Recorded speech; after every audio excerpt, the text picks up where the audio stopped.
Hello, dear listeners. Welcome to the ECM podcast. I'm Caroline Fontanieu, and I'm very happy to host this series that will take you behind the scenes of new music on ECM records.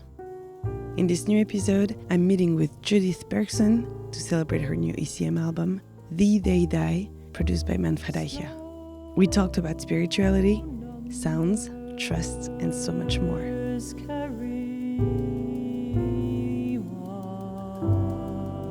Can you talk to me about the evolution of this project? You've been working on it for a while. You've been building and starting presenting that musical language in your first ECM album, Oilam, in 2010. How did this concept evolve?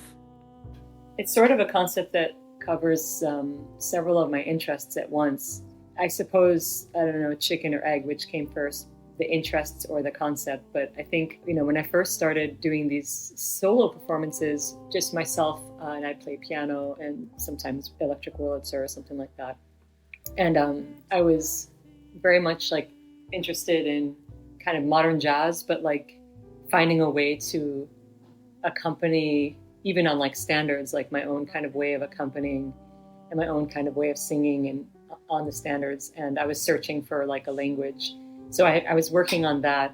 Simultaneously, I also was composing some of my own pieces, which were also investigating this idea of a idiosyncratic way of singing and accompanying oneself. So songwriting, but I was searching for my particular way, which again, kind of came out of the jazz idea of accompaniment and singing, but also other influences too. I mean, not just jazz, just songwriting in general, more avant-garde ideas, Schoenberg and Debussy and stuff like that, songs and Schubert and also just pop and folk songs, or just, it was all kind of a blend of my influences and trying to find this way to kind of accompany myself in a kind of maybe a sparser way, more of a listening experience, more of an intimate kind of voice, and not a super busy presentation of music, but a sparser and more intimate and personal way. So anyway, I was pursuing that. And then also I sing cantorial music. So I was looking for a scenario, a concert or scenario where I could kind of do all these things at once. And that's where I was developing this kind of concept. And you hear it on Oilam, where I'm doing a jazz standard, a Schubert lieder, my own kind of idiosyncratic compositions that are, based in kind of sparseness, minimalism, kind of different influences, intimate kind of singing. So after I did Oilam, and Oilam was actually a culmination of the several years of really working on that concept and performing. So I wanted to expand it into a trio form and see if I could bring it to a larger group. And that's how this record came about. It's calling you here. Often they take open ways home, yet you try come back into our love. You knew that you wanted to evolve into a trio format. That was the obvious evolution of it, a trio and a jazz trio?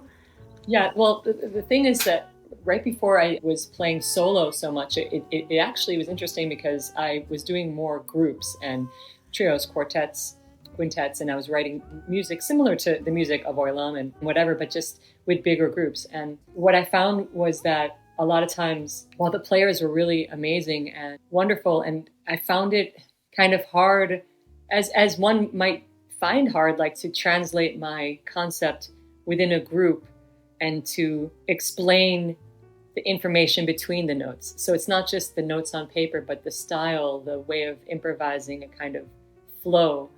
And I felt every time I performed with a group, somebody in the group would sort of take over with their own style, which was really busy or really loud or really, I got frustrated and decided, and even trying to communicate that is hard sometimes as a musician, especially as a female musician. And, most of the players are not.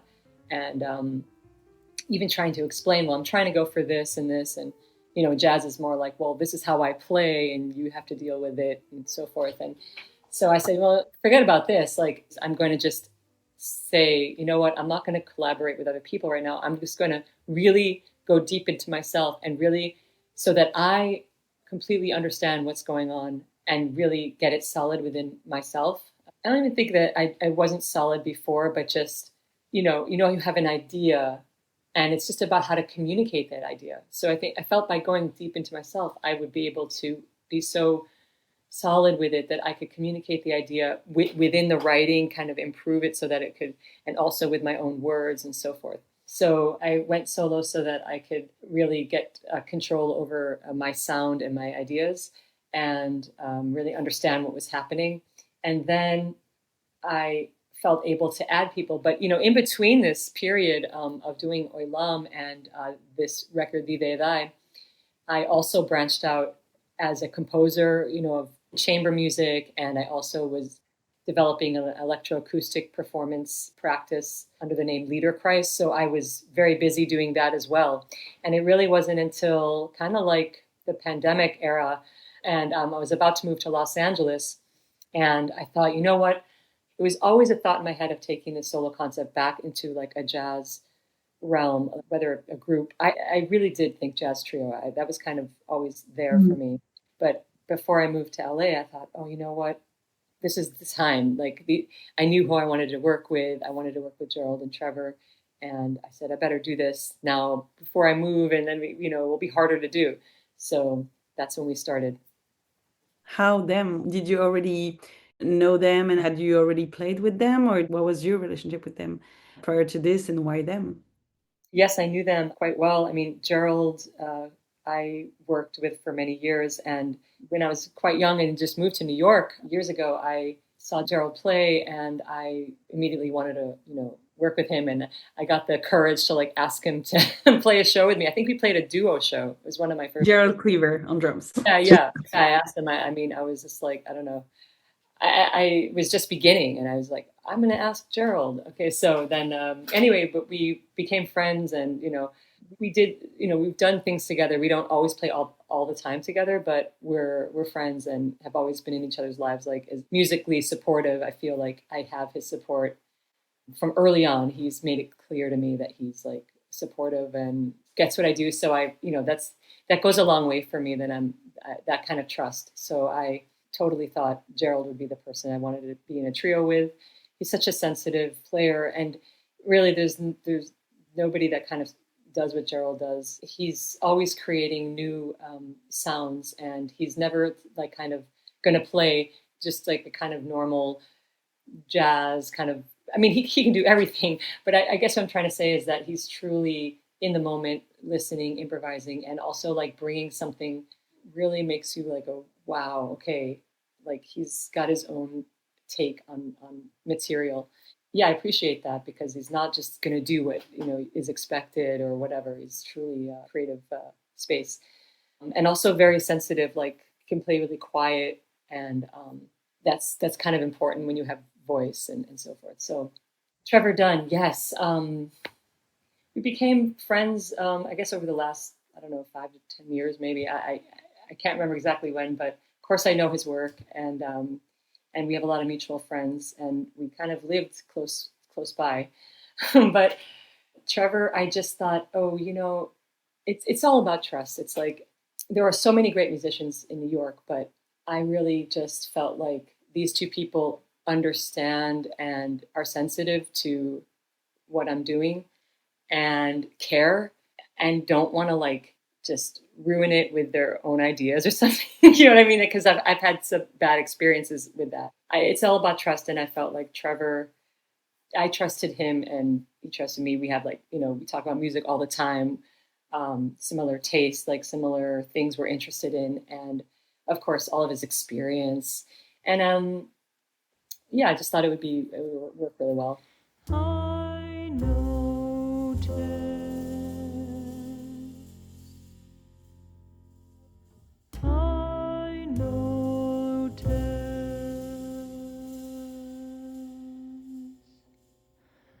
I noticed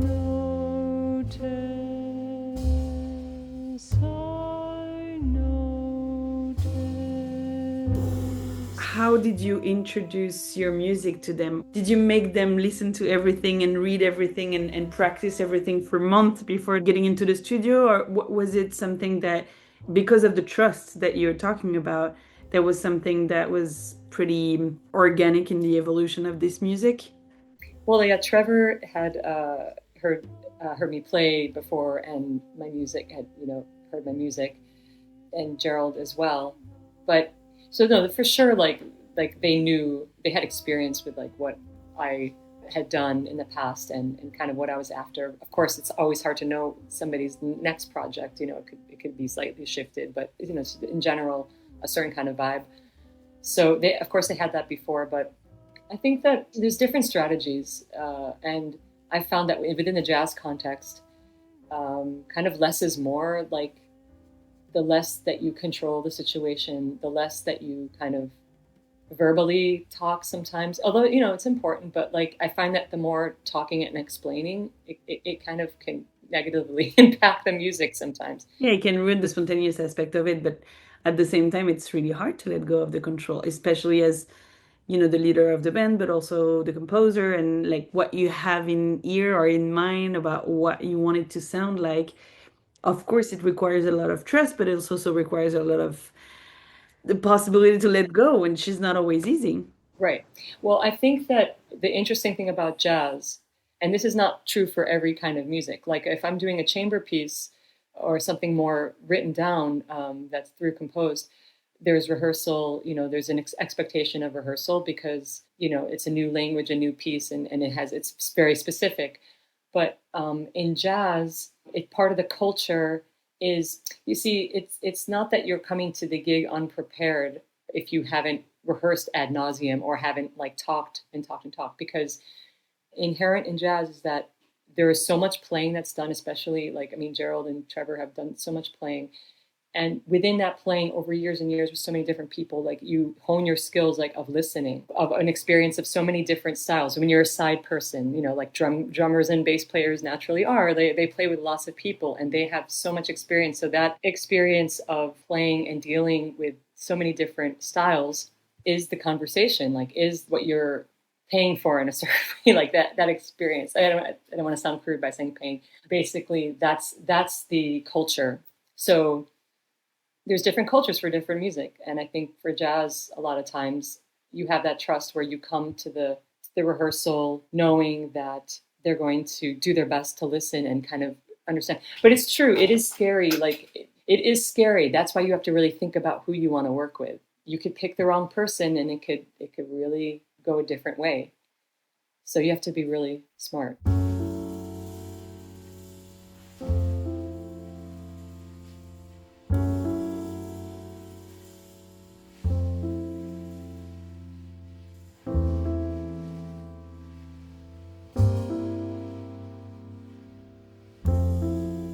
There's also a big difference between what's happening on stage and also the time in the studio, because it's way more specific, way more.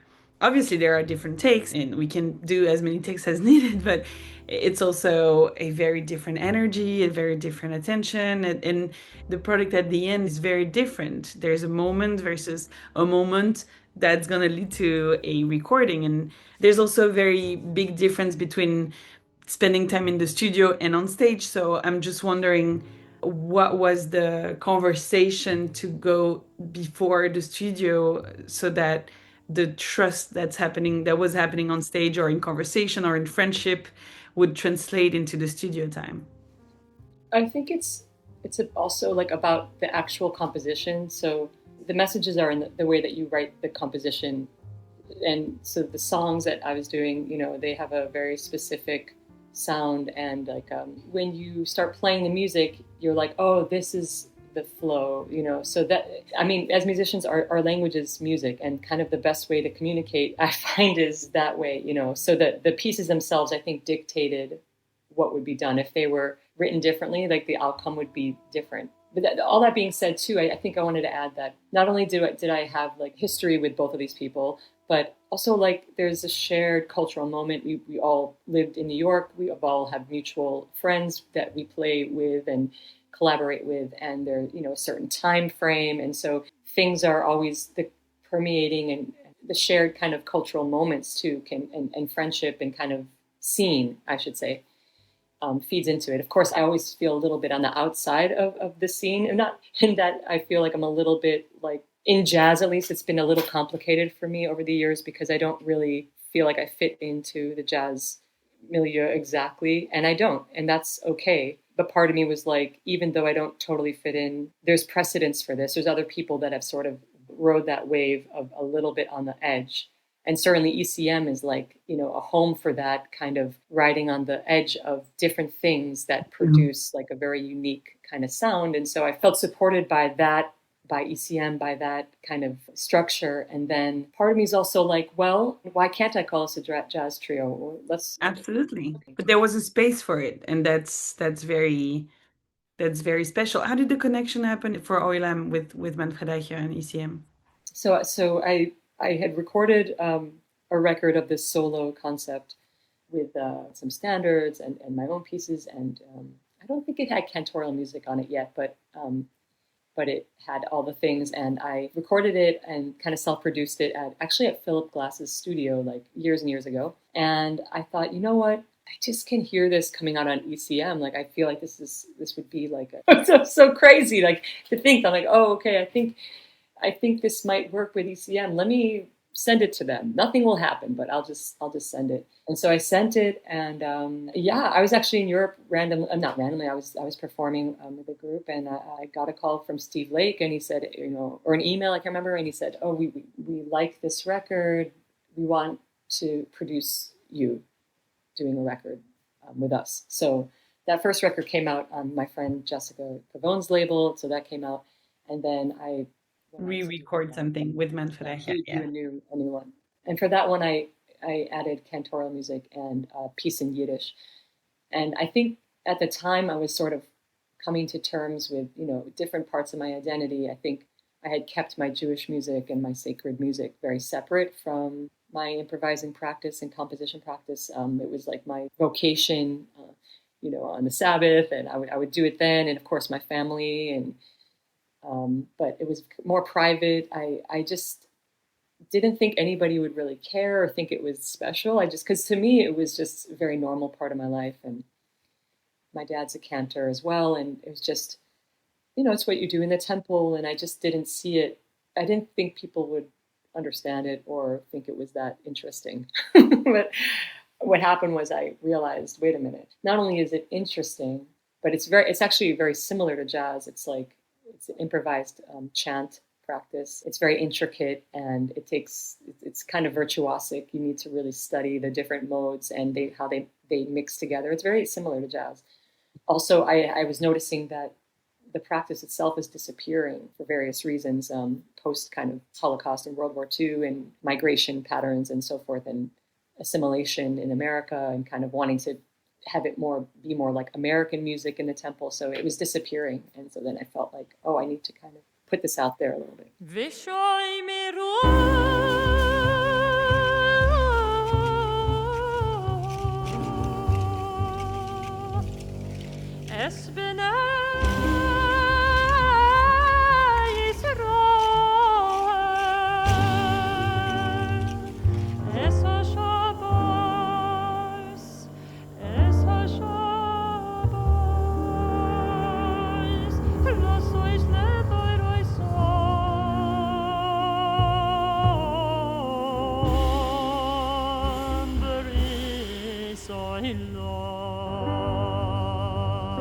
You said that your father was also a cantor, so was it an obvious legacy also for you to sing and to also sing cantorial music? And I mean, the piano we're going to talk about too, of course, but how much of cantorial music is part of your evolution as a singer? Well, I would say pretty important. I mean, it was foundational. I mean, because my dad basically was my first teacher from a very, very, very, very young age, and I performed with him. And that music was some of the earliest things that I sang. He taught me all the blessings and all these chants from a very young age. But I would say it wasn't going to be just a given that I was going to be a cantor, because in some ways wanted to be like a million miles away from that, because I saw the kind of life it was and the difficulties sometimes it had it can be a very rewarding, obviously beautiful job to be the prayer conduit for people and to sing these ancient prayers and people sing with you. It's amazing. But it has it's also different challenges. Like we had to move across the country when my dad, changed jobs and different politics and also, I wanted to do something different. I didn't necessarily want to do that.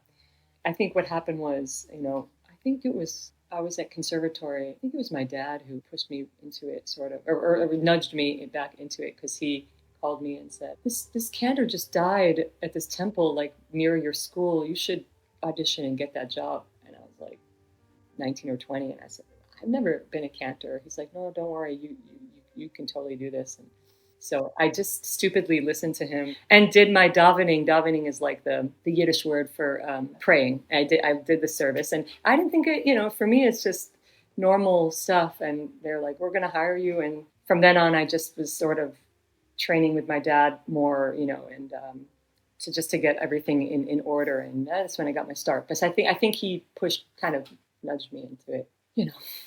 But now it's something it's larger than my relationship with him. It's larger than whether I want to or don't want to, because it's more like I realize that it's bigger than I don't have a choice. Of course I love it, but it's like I feel like I have to, because just to pass on these voices of the ancestors. Yeah, makes total sense.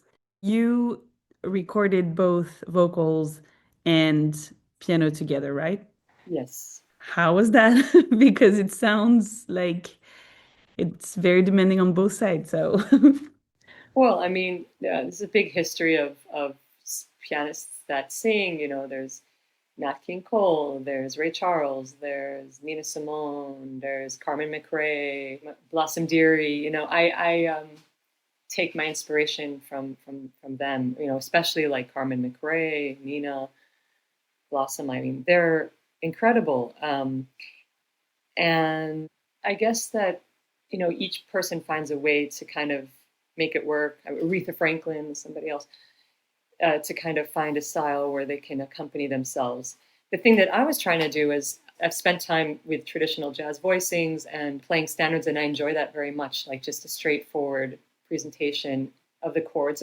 But I was really looking for a way to kind of expand those harmonies a bit, do something a little different. I wasn't trying to completely reinvent the wheel, but just something a little harmonies. I'm very influenced by like Schoenberg, but also like John Coltrane and Ornette Coleman and Charles Ives. I mean, Charles Ives is another person that kind of did that too with songs, with hymns. He would take hymns and then like expand the harmony. And it's fantastic. It's so interesting. And I really wanted to do that. Yeah, you just kind of find a way to accompany, and you practice it. I did a lot of practice by myself, just maybe single notes, single chords, how to, different voicings, just working it out. Sometimes I pose challenges that are a little very kind of on the edge, but I think being on the edge of, is this person going to make it through this or not? I think that's really exciting, doing something virtuosic that's kind of hard. So sometimes like on one of the songs in the album, like I'm holding this single note very long, like over these chord changes. And it's just a very simple song that has like 2 notes or 3 notes. And that one was the trickiest one. But again, I feel like conveys what I needed it to convey for that song. Like it sort of needed that.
Judith Berkson about her new ECM album, Thee They Die.